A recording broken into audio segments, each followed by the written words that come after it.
अच्छा, जैसे मैंने आपको पहले बताया कि इसके अंदर हम एक्सप्रेशन को जो है वो मेजर कर सकते हैं, काउंट नहीं कर सकते।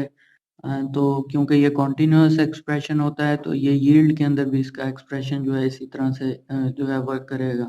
तो assume that difference between a race of oats yielding about 4 grams 4 grams per plant and one yielding 10 grams is due to 3 factor pairs। 3 factor pairs जो हैं वो हमें उन्होंने बता दिए हैं, कैपिटल ए, कैपिटल बी और कैपिटल सी। तो जब ये 3 फैक्टर पेयर्स यानी एक ये फैक्टर का पेयर है, दूसरा ये है और तीसरा ये है, तो जब ये तीनों अपने डोमिनेंट फॉर्म में होंगे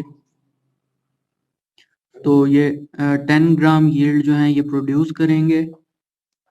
फिर उसके बाद अगर ये जो हैं अपने रिसेसिव फॉर्म में होंगे, small A, small B and small C, तो ये 4 ग्राम का एक्सप्रेशन प्रोड्यूस करेंगे। तो हम यहाँ से देख लेंगे कि one yielding 10 gram is due to 3 factor pairs which act cumulatively and have equal effects। equal effect है हर एक पेयर के मेंबर का। cross one type with the other, what will be the phenotypes of the F1 and of the F2। तो हमने एक पहले dihybrid के जब हम क्वेश्चंस कर रहे थे तो उसमें हमने देखा था कि हमने जब गैमीट्स बनाने होते हैं तो हम उसके अंदर टोटल डाईहाइब्रिड तक के हमने जेनेटिक प्रॉब्लम्स जो हैं वो सॉल्व किए हुए हैं। तो ये बेसिकली ट्राई हाइब्रिड बन जाता है, एक फैक्टर पेयर ये है, दूसरा ये और ये तीसरा फैक्टर पेयर है। तो यहाँ पर आपको ये डाई हाइब्रिड का क्वेश्चन नहीं रहेगा, ये ट्राई हाइब्रिड बन जाएगा। तो ट्राई हाइब्रिड को सॉल्व करने के लिए आप सबसे पहले देखते हैं इसके गैमीट्स कौन से होते हैं, कितने टाइप के इसके अंदर गैमीट्स प्रोड्यूस होते हैं। उसके लिए आपको एक फॉर्मूला होता है, वो जब आप F1 की आगे सेल्फिंग करेंगे तो वहाँ पे मैं आपको बताता हूँ फॉर्मूला कि किस तरह से आप नंबर ऑफ गैमीट्स कैलकुलेट कर सकते हैं और नंबर ऑफ जीनोटाइप्स जो हैं वो कैलकुलेट, नंबर ऑफ फिनोटाइप्स जो हैं वो आप उससे अंदाज़ा लगा सकते हैं कि कितने इसके अंदर जीनोटाइप और फिनोटाइप जो हैं वो प्रोड्यूस होंगे। तो इस क्वेश्चन के अंदर उन्होंने कहा है कि वन टाइप को क्रॉस करवाया जाएगा सेकंड टाइप के साथ। इट मीन्स कि 4 ग्राम वाले को या 10 ग्राम वाले को आपने क्रॉस करवाना है 4 ग्राम वाले प्लांट के साथ। तो इस 10 ग्राम के लिए ज़रूरी है इसके पास capital A, capital B, capital C मौजूद हो और दूसरे के पास small B and small C जो है वो मौजूद हो। तो जब हम इसके गैमीट्स बनाएंगे, वन टाइप का गैमीट इधर से आएगा इस पेरेंट से ए बी सी स्मॉल, और दूसरा वन टाइप का gamete capital A, capital B and capital C दूसरे पेरेंट से आएगा। तो जो F1 आपके पास प्रोड्यूस होगी वो हेट्रोजाइगस कंडीशन में होगी, capital A, capital B, capital C and small C. तो यहाँ पे हम देखेंगे कि आपके पास टोटल कितने डोमिनेंट एलील्स जो हैं वो F1 के अंदर कम्युलेट हो रहे हैं। 1 2 3 आपके पास एक्यूमुलेट हो रहे हैं। तो यहाँ से आप देख कर बता सकते हैं कि 10 में से कितने कम हो कि वो 4 से ज़्यादा होने पर ये इतने अपना एक्सप्रेशन शो करेंगे। तो 4 और 10 के दरमियान हम देखें तो टोटल 6 डिजिट्स का फ़र्क है, यानी 6 ग्राम्स का फ़र्क है।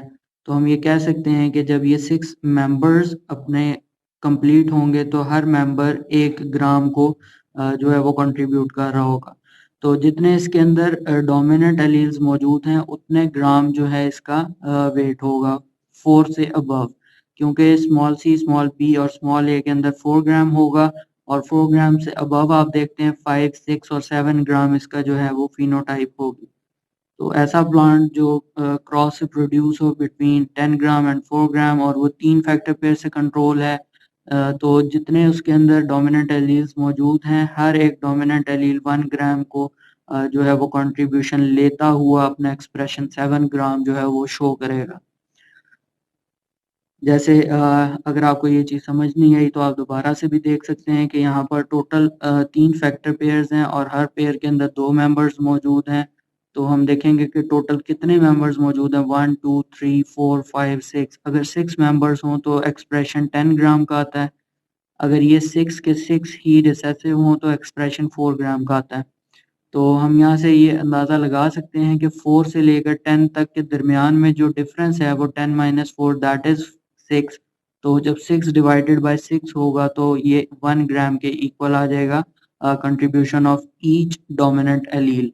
तो जितने डोमिनेंट एलील F1 में मौजूद होंगे उतना 4 के अंदर प्लस हम कर देंगे तो इतने ग्राम इसका एक्सप्रेशन जो है हमारे पास F1 में प्रोड्यूस हो जाएगा। अच्छा, अब हम इसके F2 की बात कर लेते हैं कि ये तो फिनोटाइप हो गई F1 की, तो F2 की फिनोटाइप जो है वो क्या होगी, उसके लिए कुछ फार्मूलाज हैं। यहाँ से हम नंबर ऑफ गैमीट्स जो है वो कैलकुलेट कर सकते हैं।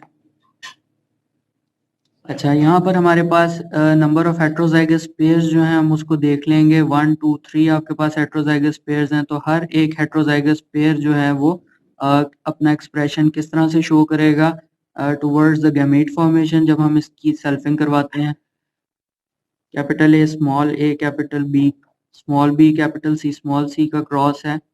Capital A small A capital B small B capital C small C. तो एक फॉर्मूला होता है जिससे आप नंबर ऑफ गैमीट्स जो है वो कैलकुलेट कर सकते हैं, that is 2 raise to power n। यहाँ पर n की वैल्यू जो है that is number of heterozygous pairs, that is equal to 3। 2 raise to power 3 will be equal to 8। तो हर इंडिविजुअल जो है इन दोनों में से वो 8 गैमीट्स कंट्रीब्यूट करेगा टुवर्ड्स द इंटरेक्शन। तो हम वो गैमीट्स बना लेते हैं। सबसे पहले दो तरीके हैं इसको बनाने के, एक जिस तरह आप डाईहाइब्रिड में बनाते थे और दूसरा मेथड मैं आपको यहाँ पर शो कर देता हूँ। आप सबसे पहले कैपिटल ए लिखेंगे, देन स्मॉल ए लिखेंगे, कैपिटल ए के नीचे कैपिटल बी और स्मॉल बी लिखेंगे, यहाँ पर भी कैपिटल बी और स्मॉल बी लिखेंगे। देन आप हर बी के नीचे जो है capital C and small C, capital C and small C, capital C small C, capital C small C. तो यहाँ से आप पहला गैमीट बनाएंगे, वो बनेगा capital A capital B capital C. दूसरा गैमीट जो बनेगा वो होगा capital A capital B and small C.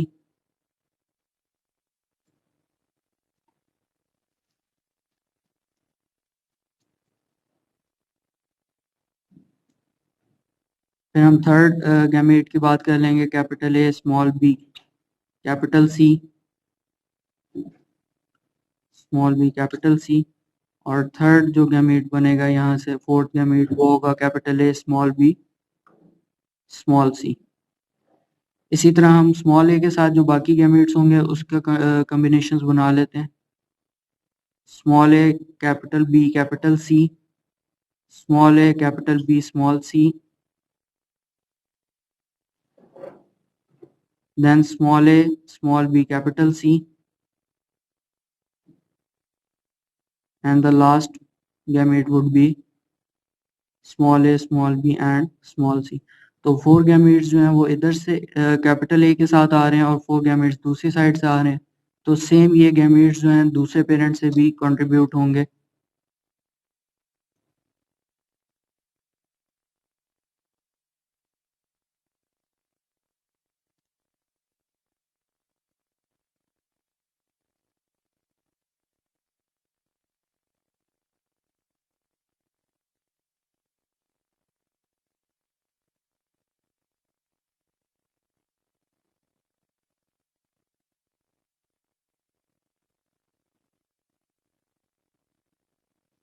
तो टोटल 8 गैमेट्स जो हैं वो एक पेरेंट ने कंट्रीब्यूट कर दिए हैं और दूसरे पेरेंट ने भी 8 गैमेट्स जो हैं वो कंट्रीब्यूट कर दिए हैं। तो जब हम इसको चेकर बोर्ड पर बनाने की कोशिश करेंगे तो टोटल 64 कॉम्बिनेशंस बनेंगे 8 इंटू 8 के इंटरेक्शन की वजह से। तो वो 64 कॉम्बिनेशंस जो हैं वो आप चेकर बोर्ड के थ्रू जो है आपको लिए डिफ़िकल्टी हो जाएगी। तो हम इसको फार्मूला की मदद से ओपन अप कर लेते हैं एलील फ्रीक्वेंसी की मदद से। That would be capital A plus small A raise to power 6। तो जितने डोमिनेंट एलील्स होंगे हम वो लिख लेंगे और जितने रिसेसिव एलील्स होंगे इसको ओपन अप करने के बाद हम उसको लिख लेते हैं। उसका बाद